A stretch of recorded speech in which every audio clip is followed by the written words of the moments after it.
नमस्कार, मैं हूं कायनात अंसारी और आप देख रहे हैं खबर फास्ट। स्वागत है आपका हमारे इस खास शो में, जहां पर आज हम जिस अभिनेता से आपकी मुलाकात करवाने जा रहे हैं वो किसी परिचय के मोहताज नहीं है।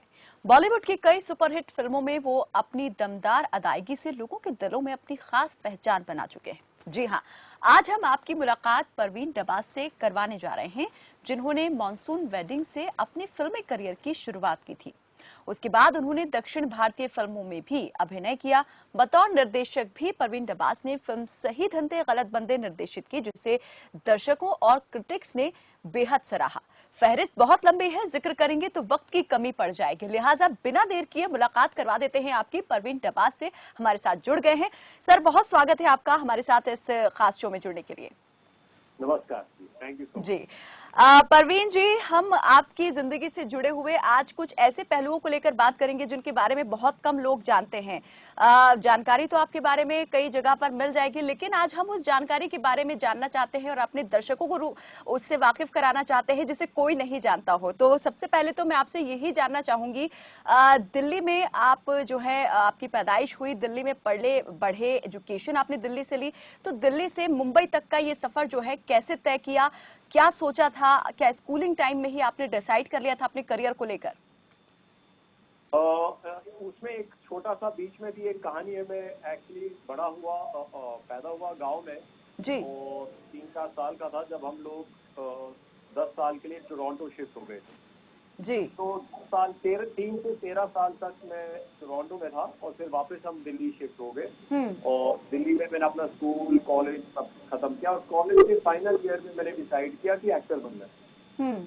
एक्टर बनने के ख्वाब के चक्कर में मैं न्यूयॉर्क गया पढ़ने के लिए एक्टिंग और वहाँ पे 3 साल पढ़ने के बाद वापस आया दिल्ली में। मतलब यहाँ दिग्गज जो है वो एनएसडी का रुख करते हैं, आप सीधा न्यूयॉर्क चले गए, कोई खास वजह? मैं आपको बताता हूँ, मैं इसलिए नहीं जाना चाहता था क्योंकि मैं जो घर का माहौल है, एक जो बहुत ही प्रोटेक्टिव आप कह सकते हैं जो माहौल है, उससे मैं निकलना चाहता था, अपने खुद ही पैरों पे खड़ा होना चाहता था। तो इस वजह से मैं अपने दिल्ली में नहीं रहना चाहता था। मैं खुद और बाहर जब मैं गया पढ़ने तो वो पैसे देने के लिए मैंने काफी सारी चीजें किए, कैश रजिस्टर पे काम किया, चीजें बेची फोन पे, रेस्टोरेंट में वेटर का भी काम किया। तो वो एक्सपीरियंस बहुत ही बढ़िया था और मुझे अच्छा लगा कि मैं बाहर गया, अपने पैरों पे खड़े होने के लिए अलग अलग काम किए। जी, यानी जब आप न्यूयॉर्क में थे उस टाइम ये सर्वाइवल आपका कुछ इस तरीके से रहा, बिल्कुल एक कह सकते हैं कि जो आम इंसान जिन चीजों को फेस करता है वो सब कुछ आपने किया। बिल्कुल। और उसमें एक मैं छोटा सा वो एग्जाम्पल दूंगा। एक हफ्ता था जिसमें मेरे पैसे खत्म हो गए थे। एक नौकरी खत्म हो गई थी और दूसरी शुरू नहीं हुई थी। तो वो एक हफ्ते में मुझे $10 चलाने थे और एक्टिंग स्कूल भी जाना था। तो वो एक हफ्ते में सबसे जो सस्ता खाना मिला था वो नूडल्स का पैकेट होता था, जो अभी तो मुझे याद है 33 सेंट का मिलता था। तो वो एक हफ्ते के लिए, वो एक हफ्ता गुजारने के लिए मैंने लंच और डिनर, ब्रेकफास्ट तो भूल जाओ, लंच और डिनर एक पैकेट नूडल्स का खाता था। तो ऐसे मैंने वो जो $10 है वो पूरे हफ्ते निकाला और वो जो बुरा वक्त था और फिर मुझे दूसरी नौकरी मिली और फिर दोबारा वो एक आमनी चालू हुई अलॉन्ग विद स्कूल। तो ये सब जो एक्सपीरियंसेस है उसी से आगे मेरे ख्याल से ग्रो करता है। जी। परवीन जी, ये जो आपने सेल्फ डिपेंडेंट होने का फैसला किया, क्या ये आपका खुद का ही था या फिर परिवार के विरोध की वजह से आपको इन सब चीजों को जो है उनका फेस करना पड़ा? नहीं, परिवार ने बिल्कुल विरोध नहीं किया। परिवार को आपको 2-3 दिन जरूर झटका लगा क्योंकि वो चाहते थे कि मेरे एक्चुअली उससे पहले दिमाग में ये था सिविल सर्विस के एग्जाम देना। आपको सिविल सर्विस एग्जाम और एक्टिंग में बहुत बड़ा फर्क है जी। लेकिन में एक आप कह सकते हैं जो हॉबी, एक सिक्योर जॉब तो हर एक परिवार चाहता है कि अपने बच्चे के लिए वो रखे, और इसीलिए शायद उसके लिए आपको परिवार सोचता भी हो कि सिविल सर्विसेज में भेजना है। बिल्कुल। तो क्योंकि मैं हिस्ट्री ऑनर्स में भी था और पढ़ाई में भी रखा था, लेकिन फाइनल ईयर तक मेरे दिमाग में ये था कि मुझे जो मेरा हॉबी है उसको मुझे अपना प्रोफेशन भी बनाना है। इसलिए मैं, लेकिन जो घर का माहौल है जो थोड़ा सा प्रोटेक्टिव होता था और हर चीज, तो उसमें मुझे मालूम था कि मैं अपने जो सीखना है कि खुद अपने पैरों पे कैसे खड़े होते हैं जी, वो मुझे घर के माहौल से निकलना पड़ेगा वो सब चीजें सीखने के लिए। इसलिए मैं जैसे मैंने आपको बताया न्यूयॉर्क गया पढ़ने के लिए, जी। वहाँ पे कई सारे काम किए। वापस आके भी दिल्ली में मैंने 2 साल अपना खुद का थिएटर ग्रुप चालू किया, जिसमें हर चीज हम खुद करते थे, 2-3 दोस्त मिलके। और फिर जब मैं आप मुंबई न्यूयॉर्क से वापस लौटे उसके बाद आपने दिल्ली में इस तरह से अपना थिएटर खुद का शुरू किया? करेक्ट करेक्ट 2 साल के लिए। और फिर उसके बाद मुझे लगा कि अगर ग्रो करना है दोबारा तो मुंबई आना पड़ेगा। और मुंबई जैसे कई लोगों की कहानी है कि ट्रेन पकड़ के आए और ट्रेन से उतरे मुंबई में, तो वैसे ही मेरी कहानी थी जिसमें मैं ट्रेन पकड़ के आया। और यहाँ पे सिर्फ में एक फैमिली को जाता था जो उनका नाम बालिया है। तो हफ्ते में 1-2 बार मैं उनके पास खाना खाने जाता था, जब अच्छा खाना मिलता था पेट भर के। अदरवाइज तो बजट में होते थे। तो यू कैन से वो भी एक टाइम था जब 6 महीने बॉम्बे आने के बाद मेरे पास बिल्कुल काम नहीं था। और जो मकान, जो कमरा भी मिला, वो आप कह सकते हैं सफेद रूम बोल के मिला, क्योंकि मैंने उनको बोला मैं एडवर्टाइजिंग में हूँ। अच्छा। तो वो नौकरी का जो एक्टिंग करने के लिए मैं नौकरी पे जा रहा हूँ सुबह हर रोज 8 यानी कमरा मिलने की गारंटी भी ये थी कि आपके पास कोई एक अच्छी जॉब होनी चाहिए, तभी आपको कमरा जो है वो दिया जाएगा। बिल्कुल बिल्कुल। तो वो सुबह में निकल जाता था 8 बजे, ये दिखाने के लिए कि मैं जी नौकरी पे जा रहा हूँ। और मैं जाके गेट वे ऑफ इंडिया, यहाँ पे अलग चीजें, फिर धीरे धीरे ये म्यूजियम में जाना शुरू किया क्योंकि टाइम काटना था। जी। तो पहले 6 महीने मैंने ऐसे काटे, मेरे पास काम नहीं था। फिर मेरे पास एड्स वगैरह आने शुरू हुए और फिर मैंने उनको बोला कि अभी मेरे पास एड्स आने शुरू हो गए और अच्छी आमदनी है, इसलिए मैं जो एडवर्टाइजिंग की नौकरी है वो छोड़ रहा हूँ। और जब तक वो कई बार मेरे टीवी पे देख चुके थे, इसी उन्होंने कहा ठीक है कोई बात नहीं, तो वो बिलीव किया वो। तो ये जो शुरुआत है जो आपने की, स्ट्रगलिंग पीरियड तो रहा और काफी आपने डटकर उसका सामना भी किया, लेकिन इस बीच कभी आपको लगा कि बहुत ज्यादा जो है चीजें रफ एंड टफ होती जा रही हैं, बहुत मुश्किल होता जा रहा है, चलो वापस मुड़ जाते हैं, कुछ और ट्राई करते हैं? नहीं, देखिए अप एंड डाउन हमेशा। प्रवीण जी, अभी लगता है हमारा कांटेक्ट जो है आपसे वो टूट गया है। दोबारा हम आपसे कांटेक्ट करेंगे ताकि जो बातचीत का सिलसिला है उसे हम दोबारा से आगे बढ़ा सकें। तो बात हो रही है परवीन डबास और उनकी जिंदगी से जुड़े हुए कुछ बहुत अहम पहलुओं की। जो परवीन डबास आज पर्दे पर हमें देखते हैं वो तो सभी जानते हैं कि वो कौन है। पर्दे पर एक नामचीन हस्ती हैं, वो अदाकार हैं, निर्देशक भी हैं और मॉडलिंग की दुनिया में भी एक अच्छा खासा जाना माना वो नाम रह चुके हैं। लेकिन इस सबसे पहले परवीन डबास ने कितना ज्यादा संघर्ष किया, कैसे वो यहाँ तक पहुंचे, इस सब को लेकर हम उनसे बातचीत जो है कर रहे हैं।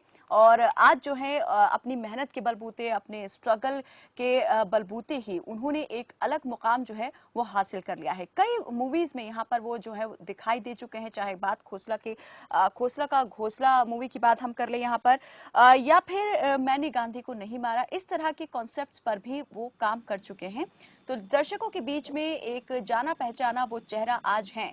लेकिन जब शुरुआत उन्होंने की तब जो है बहुत ज्यादा मुश्किल वक्त जो है वो भी देखा, लेकिन अपने सपने को उन्होंने नहीं छोड़ा है। चलिए हमारे साथ दोबारा से जुड़ गए हैं परवीन डबास जी। जी परवीन जी, बात हो रही थी कि कभी आपको लगा भी कभी कि मुश्किल हो रहे हैं हालात और मुश्किलों का सामना जो है वो अब बहुत ज्यादा नहीं हो सकता है, तो फिर कुछ और दूसरा किया जाए? नहीं मैम, मुझे कभी भी ऐसा नहीं लगा। वो इसलिए है क्योंकि मुझे कभी भी जो अपनी शुरुआत है वो स्ट्रगल नहीं लगी जी। लोग उसको स्ट्रगल बोलते हैं और वो मेरे ख्याल से उसके भी कम है। वो स्ट्रगल नहीं है, वो एक्सपीरियंस फेज है जो हर आदमी को उसके टाइम, हर आदमी या औरत, जो एक्टर जो भी है, हर जो इस प्रोफेशन में होना चाहता है, वो सीखने का फेज है जिसमें आपको सीखने को मिलता है कि काम कैसे करते हैं, लोगों के साथ बर्ताव कैसे करते हैं। काम कई बार मिलता है, कई बार नहीं मिलता, रिजेक्शन होता है इतने सारे बार।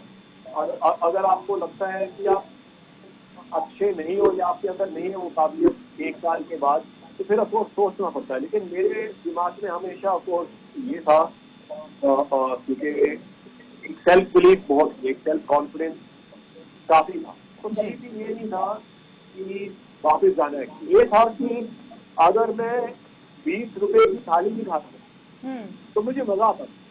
हम्म। 10 रुपए की चीनी खाली खा रहा हूँ तो मजा आता था। उसको मैं एज एक्सपीरियंस, हर चीज को एज एक्सपीरियंस लेता।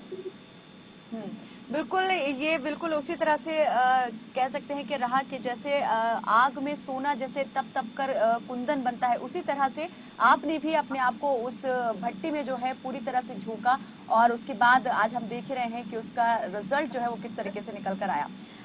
प्रवीण जी, मॉडलिंग भी आपने की है, तो पहले आपने मॉडलिंग शुरू की थी या फिर अभिनय जो है वो पहले यहाँ पर आपने किया? पहले मॉडलिंग में ये बोलूंगा कि मैंने मॉडलिंग के जरिए एक्टिंग की, क्योंकि मोस्टली मैं एडवर्टाइजमेंट करता था टीवी के लिए। जी। मैं मॉडलिंग जो है वो रैंप वाली नहीं करता था। रैंप वाली मॉडलिंग मैंने कभी नहीं की। मैं एडवर्टाइजमेंट के लिए एक्टिंग करता था, उसको भी आप मॉडलिंग बोलिए। जी। लेकिन काफी एडवर्टाइजमेंट वर्ल्ड में काफी मुझे शोहरत भी दी, पैसे भी दिए, और थोड़ा सा उस वक्त थोड़ा सा लेजी भी बनाया, क्योंकि इतनी आसानी से एक बार जब शुरुआत हो गई थी तो काफी जी। सारे एड किए थे, करीब 50-60। ये जो एड आपने किए, ये कब से सिलसिला शुरू हुआ, कब आपको एड मिलने शुरू हुए, वो कौन सा पहला सबसे पहला एड था जिसमें आपने काम किया? और जो सबसे पहला एड था वो इतना याद नहीं है, क्योंकि मेरे करीब 50-60, लेकिन मेरे सबसे जो बड़े फिल्म मेकर हैं, जी। और राम अडवाणी जी जिन्होंने नींजा बनाया, राजीव मेनन जी उनके साथ टाइटन के एड किए, बहुत सारे बड़े बड़े फिल्म मेकर्स हैं उनके जी। साथ उस वक्त जब वो एक्टिंग कर रहे थे, 50-60 एड किए और पूरी दुनिया से ट्रैवल की उस वक्त। You can say from the time of 98 to 2002, 97 में मैं आया था, 98 to 2002 मैंने सिर्फ एड करता था। तो पूरी दुनिया घूमते थे, अलग अलग जगह देखते थे, एंड वो 2-3 दिन का शूट था और अच्छे पैसे मिलते थे। जी। 99 में आपकी एक मूवी भी आई थी, दिल लगी। तो ये मूवी जो है, ये मूवी कैसे आपको मिली, कैसे मुलाकात जो है आपकी हुई डायरेक्टर से, आपने अप्रोच किया या वो खुद आप तक पहुंचे? वो पहुंचे थे मेरे पास टू अ कास्टिंग डायरेक्टर, जी। और उस वक्त कास्टिंग एक ऑडिशन दिया था मैंने, और उसके थ्रू वो मिला था। जस्ट लाइक मॉनसून वेडिंग भी मुझे कास्टिंग डायरेक्टर मधुपूना जी, उनके थ्रू वो मिला था। जी। प्रवीण जी, अभी तक आप जो हैं कई एक्टर्स के साथ में भी काम कर चुके हैं, डायरेक्टर भी आपको कई मिले यहाँ पर, तो मैं ये जानना चाहूंगी कि अभी तक आपने जो है जिन एक्टर्स के साथ में काम किया, उसमें सबसे ज्यादा जो है आपको कौन सा एक्टर जो है, या कह सकते हैं कि कैरेक्टर बहुत ज्यादा पसंद आया? वो बोलना मुश्किल है ऑफकोर्स, लेकिन मैं एक चीज बताऊं, मेरा एक सबसे जो फेवरेट रोल था वो था रागिनी एमएमएस पार्ट 2 में। जी। क्योंकि बहुत कम लोगों को, लोग मेरे थोड़े से सीरियस रोल ज्यादा याद रखते हैं, लेकिन मुझे कॉमेडी करना बहुत पसंद है। और रागिनी एमएमएस पार्ट 2 में एक डायरेक्टर का रोल निभाया मैंने, जो मूवी बना रहा हूँ, थोड़ा सा हरामी किस्म का था। जी। और उसमें हैरानी की बात यह है कि कभी भी किसी ने मुझे ऐसा उस नजरिए से नहीं देखा। लेकिन मैं एकता कपूर को अच्छी तरह से जानता था, उससे पहले भी बालाजी ने प्रोड्यूस किया था। तो ये जब वो कैरेक्टर, वो फिल्म बना रहे थे और कैरेक्टर सोच रहे थे, और ये हरामी डायरेक्टर का वो रोल काफी जो मेजर रोल था, one of the main role था, तो एकता ने कहा कि ये परवीन इसमें बहुत अच्छा लगेगा। हालांकि काफी लोगों ने कहा कि ये हमारे ख्याल से परवीन नहीं जचेगा, लेकिन वो रोल मैंने किया। और एक बार मैं चुपचाप थिएटर में भी गया वो देखने के लिए कि लोगों का फीडबैक कैसा। फीडबैक बहुत ही अमेजिंग था। जो भी मेरी लाइन से इतना लोग, जो पब्लिक है वो हंस रही थी। तो बहुत अच्छा मजा आता है जब आपको ऐसा फीडबैक मिलता है। तो I would say that is one of my most favourite role, क्योंकि मुझे कॉमेडी करना बहुत पसंद है। तो आपने कॉमिक रोल की बात की है, तो हम चाहेंगे अगर कोई भी एक डायलॉग आप हमें सुना सके अपने उस कैरेक्टर से जुड़ा, या कोई भी एक कॉमिक कैरेक्टर से जुड़ा, तो जरूर आप हमारे दर्शकों के लिए सुनाएं। उसमें एक डायलॉग था जो मेरे ख्याल से वो काटना चाहते थे, कि जो जर्नी एंड वो एक फिल्म मेकर जो उनकी देहांत हो चुकी है, तो मैं उनके बारे में बुरा नहीं बोलना चाहूंगा, लेकिन फिर मैं वो लाइन बोलूंगा कि मूवी के अंदर है। वो लाइन एक मूवी में थी, जो एक्ट्रेस है सनी लियोनी जी, उनको डिस्क्राइब करने के लिए जो एक्ट्रेस जो ऋतु पोर्नो से पोर्नो तक, जी तो वो लाइन था, ऋतु पोर्नो से पोर्नो तक। तो जी जी। एक बहुत ही फनी टाइप का वो हम्म लाइन था जो मेरे ख्याल से वो काटना चाहते थे, लेकिन मैंने सबको बोला कि नहीं ये मत काटो। और जब मैं सिनेमा में गया सुनने, तो वो काफी लोग हंसे इस लाइन। बिल्कुल। प्रवीण, आपने खोसला का घोंसला मूवी में भी काम किया, उसमें आपकी अदाकारी लोगों ने देखी, कई दिग्गज उस मूवी में आपके साथ में थे। बमन ईरानी थे, अनुपम खेर थे। तो हम चाहेंगे जरा अगर इनके साथ भी कोई जुड़ा हुआ किस्सा जो आपको अभी तक याद हो और ताज़ा हो आपके जहन में, वो आप जरूर शेयर करें। और इस फिल्म से जुड़ी हुई कुछ ऐसी यादें जो आपके लिए अभी तक जो हैं वो बिल्कुल ताज़ा हैं। बिल्कुल। तो उस फिल्म की शुरुआत में काफी मुश्किलें कुछ पड़ती थी प्रोडक्शन में, ये वो अलग अलग चीजें। तो अनुपम जी ने सबको एक साथ में एक्सपीरियंस से मेंटेन करने के लिए जी वर्ड गेम चालू किए, अंताक्षरी भी चालू की। तो टेस्ट के बीच में और कई बार सबका मोराल हाई रखने के लिए हम वो गेम्स खेलते थे, हम्म वर्ड गेम्स और अंताक्षरी और दमशराज बहुत सही हमने। तो एक बहुत ही टाइट यूनिट आप कह सकते हैं, बहुत ही फैमिली एटमोसफियर जिससे हो गया था, जी जो बहुत ही रेयर होता है, क्योंकि इतनी मुश्किलें सबने साथ में देखी। और कई बार ये था कि जो मुश्किलें आप कह रहे हैं कि आई, किस तरह की मुश्किलें रहती थी और किस तरह से के जो सेट पर लोग थे, क्या उनसे मोराल उनका डाउन होता था?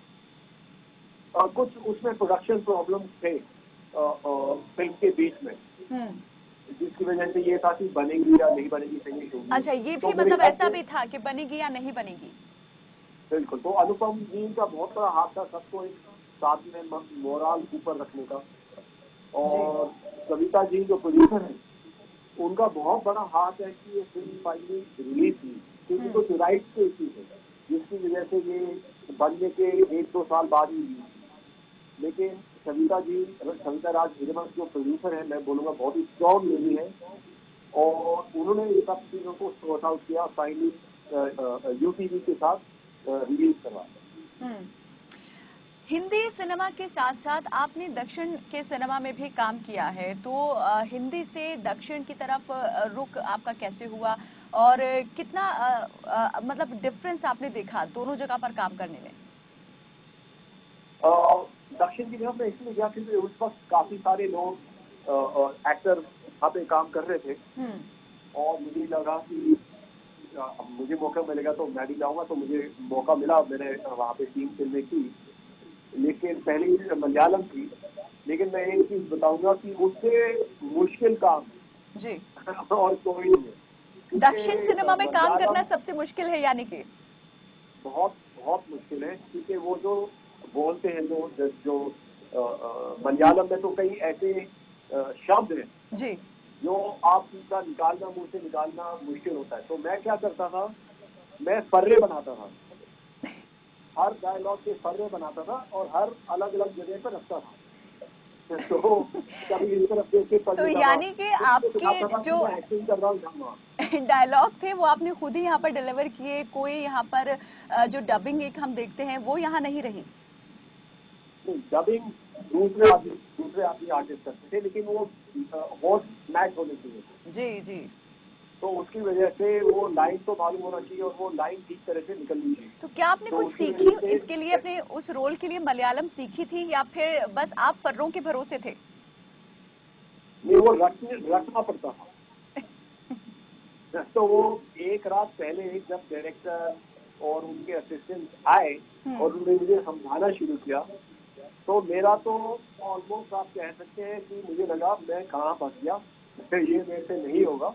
लेकिन मैंने कैसे भी करके मैंने ये कहा कि आज तक मैं पीछे किसी भी चीज से नहीं हटा हूँ, और ये इस सिलसिले में पीछे नहीं हटूंगा। तो वो हर एक्सपीरियंस बहुत अच्छा था, क्योंकि दक्षिण के लोग भी बहुत अच्छे हैं, उनके साथ काम करके मुझे बहुत अच्छा लगा। लेकिन बस ये है कि वो एक जबान ऐसी है जो नेचुरली नहीं आती, तो वो एक मुश्किल चीज बस वही था। लेकिन वो सब लोग बहुत ज्यादा हेल्प करते थे उसकी। इसके अलावा हम ये भी आपसे जानना चाहेंगे, प्रीति झंगियानी जो हैं वो आपकी धर्मपत्नी है, अर्धांगिनी है। उनसे मुलाकात किस तरह से हुई? कैसे ये जो रब ने जो जोड़ी बनाई थी ये कैसे बनी? एक्चुअली हम लोगों ने एक फिल्म किया विप्लव तुम्हारा, तो जी। उस पे से पहली बार हमने काम किया, लेकिन उससे पहले हम एक बार मिले थे। डब्बू रत्नानी जी जो एक बहुत बड़े फेमस फिल्म के जी, फोटोग्राफर हैं, फोटोग्राफर जी। हाँ, उनके शादी में मैं बैठा हुआ था हम्म। और दूर से प्रीति जी नजर आई हम्म। और प्रीति जी मुझे वेव कर रही थी। हम्म। मुझे नहीं मालूम था कि मुझे वेव कर, अच्छा। तो मुझे लगा किसी और को वेव कर रही होंगी, क्योंकि उससे पहले हम मिले नहीं थे। अच्छा, तो फिर वो मैंने पहली जब तक मैंने मुलाकात थी? पीछे घूम के देखा, उस वेडिंग में आपकी पहली मुलाकात थी वो?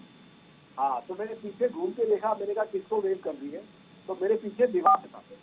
तो मैंने कहा तो जब तक मैं वापस घूम के बोलूं उसको हेलो, तो वो जा चुकी थी। तो फिर मैंने बाद में उसी शादी में उनको जाके मैंने सॉरी बोला कि सॉरी, मुझे नहीं मालूम था कि आप मुझे हेलो बोल रही है और मुझे लगा किसी और को बोल रही है। तो हमारा पहली जो मुलाकात है वो ऐसे हुआ। और ये पहली मुलाकात कैसे प्यार में बदली और फिर शादी की मंजिल तक पहुंची? बेसिकली हम लोग इसके बाद कोई कांटेक्ट नहीं था, फिर दोबारा फिल्म पे मिले, जब जो हम फिल्म साथ में कर रहे थे उसकी शूटिंग मनाली में थी। वहां पे भी कुछ ज्यादा सेट के अलावा कुछ ज्यादा बातचीत ज्यादा नहीं होता था, जी। क्योंकि मुझे घूमने फिरने का शौक था। तो जब मैं फ्री होता था तो मैं पहाड़ों में घूमने चला जाता था। जी। तो बीटी होटल में होती थी। तो बेसिकली हम लोग ऑल्सो उस शूट के दौरान हम लोग टेबल टेनिस भी खेलते थे खूब सारा शूट के बाद। तो उसमें थोड़ा सा साथ सब घूमते थे और थोड़ा सा एक दूसरे से जान पहचान हुई शूटिंग के दौरान भी। लेकिन ऐसा नहीं हुआ कि प्यार हो गया, ऐसा कुछ वो वाला पहले वाली बात प्रपोज नहीं। किसने किया, आपने कि प्रीति जी ने? आप ये कह सकते हैं कि मैंने उनको फिर फिल्म के बाद फोन किया कॉफी पीने के बहाने, और फिर धीरे धीरे उनको एहसास हुआ कि मैं कितना बढ़िया लड़का हूँ। अच्छा। ये भी सही है। आपने मॉडलिंग भी की है और एक्टिंग भी की और साथ में आपने डायरेक्शन भी किया है। तो जब आप ये मूवी आपने डायरेक्ट की कि सही धंधे और गलत बंदे, तो उस टाइम पर क्या दिमाग में आपके चल रहा था और कितनी मुश्किलें आपको इसमें पेश आई? उस वक्त एक्चुअली वो जो फिल्म है वो मैं लिख रहा था, मेरे दिमाग में एक आइडिया था जी। लैंड एक्विजिशन, और मैं बेसिकली गांव से बिलोंग करता हूँ, जैसे मैंने आपको बताया जी, कंझावला। कंझावला जी। तो उसमें भी हमारे गांव से भी कई बच्चे एक्चुअली गुमराह होके कई गैंग्स में चले गए थे। जी। तो वो कहानी अभी मुझे मालूम थी, तो लैंड एक्विजिशन और ये गेम्स की कहानी को मैंने जोड़ा कि अगर एक गांव की जो जमीन है उसको सरकार एक्वायर करने की कोशिश करेगी और उसके बीच में वो गैंग फंसी हो, तो वो गैंग क्या करेगी? क्योंकि उस लैंड को एक्वायर करने का काम भी, किसानों को हटाने का भी काम उसी गैंग को दिया हुआ है। अच्छा। तो ये बेसिक कहानी ये थी, तो मुझे बहुत ही, और ऑफ कोर्स मेरा ही आइडिया था। तो लिखते लिखते मुझे लगा कि इस कहानी को मुझे ही डायरेक्ट करना चाहिए। और बहुत ही ऑफ कोर्स बहुत ही डायरेक्शन बहुत ही हार्ड होता है, और मैं अपने सब डायरेक्टर्स को सलाम करना चाहूंगा जो इतनी मेहनत करते हैं, और बहुत ही अच्छा एक्सपीरियंस था। और मैं अब ये भी कह सकता हूँ कि अभी मेरा दूसरा जो डायरेक्टोरियल फिल्म है जी। उस पर ऑलरेडी काम चालू हो गया और ऑलरेडी साइन हो गया है एक स्टूडियो के साथ। वो स्टूडियो कौन का है और सब्जेक्ट वगैरह उसके बारे में अभी बात नहीं कर सकता, क्योंकि वो अनाउंसमेंट वो खुद करिए, लेकिन वो पेपर वर्क सब हो गया अभी, साइनिंग वगैरह। तो यानी कि इन फ्यूचर हम बहुत जल्द देखेंगे कि आपकी कलम से निकला हुआ कोई एक प्रोजेक्ट और आपकी डायरेक्शन में कुछ एक पर्दे पर दिखाई देगा। अभी तो लॉकडाउन खुलेगा तभी बोल सकते हैं कि कब नजर आएगा। जी जी। बिल्कुल, हम सभी वही इंतजार कर रहे हैं, सभी वेट एंड वॉच वाली एक स्थिति में है अभी तो। प्रवीण जी, मैं आपसे ये भी जानना चाहूंगी कि हर तरह के दौर से आप गुजरे हैं, कभी लगा कि बहुत मुश्किल दौर जो है वो अब निकल गया है और अब सब कुछ जो है बहुत आसान हो गया है, या अभी भी लगता है कि अभी चीजें थोड़ा सा जो है मुश्किल हो गई हैं, फिर से स्मूथ हो जाती हैं? देखिए, जो दौर जिसके थ्रू अभी दुनिया चल रही है, जी। उससे ये साफ होता है कि जो बुरा वक्त है वो बोल के नहीं आता। जी। कभी भी आपको, और अपने अप डाउन में मैंने ये सीखा है कि आपको रिस्क लेने पड़ते हैं हर चीज में, लेकिन ऐसा रिस्क मत लो जैसा वो बोलते हैं कि सारे अंडे एक ही बास्केट में डाल दो, या put all your eggs in one basket. ऐसा इतना बड़ा रिस्क मत लो कि अगर कुछ हो जाए तो आप उससे रिकवर ना हो पाओ। बिल्कुल, पूरी तरह से जो तोड़ के रख दे टूट जाए। प्रवीण जी, अगर आपकी पर्सनालिटी को लेके बात करें तो माशाल्लाह बहुत अच्छी जो पर्सनालिटी है आपकी है, क्योंकि मॉडलिंग भी आप कर चुके हैं। तो जब कॉलेज टाइम में थे तो उस वक्त में क्या कभी इस चीज़ को लेकर के आपको इस चीज़ का बेनिफिट जो है वो मिला? क्योंकि लड़के अक्सर लड़कियों के पीछे पीछे जाते हैं, लेकिन क्या इसकी वजह से कभी लड़कियां आपके पीछे आई? मैं एक चीज बोलना चाहूंगा कि उस पर्सनैलिटी का फायदा ये कह सकते हैं कि थोड़ा लेट मिला, क्योंकि वो पर्सनैलिटी हमेशा इतना मैं शर्माता था बहुत लड़कियों के साथ। अच्छा। लड़कियों से, लड़कों से मैं बात कर लेता था, लेकिन लड़कियों से मैं उतना कॉन्फिडेंटली बात कर लेता था। लेकिन जब और थोड़ा सा वो बात आती थी जी। तो एक ग्रुप लड़कियां थी जो मुझसे बात करने की कोशिश करती थी कॉलेज में। तो वो ग्रुप जब भी नजर आती थी मुझे, तो क्योंकि पहले एक दो बार उन्होंने आके बात करना शुरू किया, अरे ये वो, तो फिर मैं थोड़ा सा घबरा जाता था। तो जब वो मुझे नजर आती थी दूर से तो मैं भाग जाता था। तो मैं भाग जाता था। एक बार मैं लाइब्रेरी में भाग गया, तो वो उन्होंने देख लिया, वो मेरे पीछे पीछे लाइब्रेरी में आ गई और मुझे कोने में दबोच दिया कि तू भागता क्यों? अच्छा। हम क्या तुझे खा जाएंगे जब तू भाग जाता है? तो मैंने बोला नहीं, खा तो नहीं जाओगे, वो मुझे मालूम नहीं और खा मत जाना, लेकिन मुझे क्या है, घबराहट होती है कि मैं क्या बात करूँ आप लोगों को, इसलिए मैं भाग जाता था। मैं सॉरी मांगा। ये एक मजेदार किस्सों में से एक किस्सा है आपके मतलब जिंदगी का, जो आपको अभी तक जो है बिल्कुल ताजा है, उसी तरह से जैसे लग रहा है कि अभी भी ये घटित हुआ हो। प्रवीण जी, वक्त यहाँ पर अब जो है इस बातचीत के सिलसिले को रोकने का हो गया है, लेकिन हम यहाँ जाते जाते आपसे ये जरूर जानना चाहेंगे कि इन फ्यूचर कोई ऐसा रोल, कोई ऐसा कैरेक्टर जो आप प्ले करना चाहते हैं, और कोई ऐसा एक्टर जिसके साथ आप काम करना चाहते हैं इन फ्यूचर? ऑफकोर्स रोल जो है वो हमेशा मेरे दिल में रहा है कि एक फुल फ्लेजेड आर्मी ऑफिसर का रोल करना जी। क्योंकि हमारे फैमिली से भी और हमारे इलाके से भी बहुत सारे लोग फौज में हैं, तो एक फौज से प्यार भी है, और एक जो फौजी के जो इमोशन है कि आप अपने घर से भी दूर हो लेकिन बीवी बच्चों से भी प्यार है, अपने देश से भी प्यार है जी। लेकिन एक ये भी होता है कि आप नहीं रहोगे तो उनका क्या होगा, लेकिन अपने देश के लिए भी लड़ना होता है। तो उस चीज में फौजी के दिल में बहुत सारे इमोशन होते हैं और एक गर्व भी है कि फौजी हमारे लिए वहाँ पे बॉर्डर पे खड़े हैं। तो एक जरूर ये है कि मैं एक दिन फुल फ्लेजेड रोल फौजी का करना चाहूंगा। और ऑफकोर्स जब एक्टर की बात करें तो मैं काफी सारे एक्टर्स के साथ ऑफकोर्स काम कर चुका हूँ, लेकिन अमिताभ बच्चन के साथ, अमिताभ बच्चन जी के साथ मेरा अभी भी ख्वाहिश है कि कोई ऐसा रोल हो, क्योंकि मौके मिले मुझे पहले एक दो बार, लेकिन उस वक्त उन रोल में इतना मुझे ये नहीं था कि ये रोल मुझे करना करने चाहिए। लेकिन ये जरूर है कि मैं चाहूंगा कि कोई ऐसा रोल मिले जो अमिताभ जी के साथ मुझे काम करने का मौका मिले और मजा भी है, और ज्यादा वक्त तक आप उनके साथ जो है वो वक्त बिता सके। चलिए, चलते चलते एक मैसेज जो है वो हमारे खबर फास्ट के दर्शकों के लिए भी हम चाहेंगे आप जरूर दें।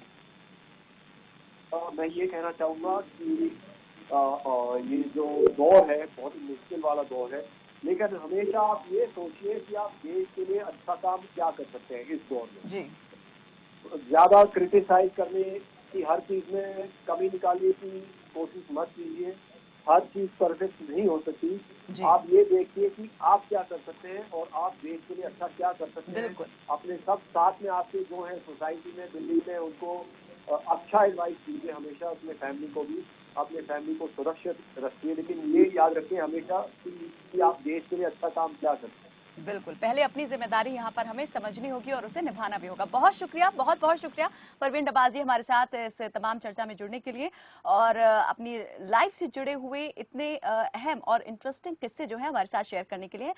तो परवीन डबाजी को अभी आपने सुना और जाना कि कितनी मुश्किलों भरा सफर जो है यहाँ पर रहा, लेकिन मुश्किलों से हार जो नहीं मानते हैं वही यहाँ पर बाजीगर जो है वो कहलाते हैं और कुछ करके दिखा जाते हैं। मुश्किल वक्त यहाँ पर हमारे लिए और आपके लिए भी जरूर है, लेकिन इन मुश्किलों से हमें भी लड़ना है, आपको भी लड़ना है, तभी जीत जो है वो हमारी हो पाएगी। कोरोना हारेगा और भारत इससे जीतेगा। फिलहाल के लिए मुझे दीजिए इजाजत और आप देखते रहिए खबर फास्ट। नमस्कार।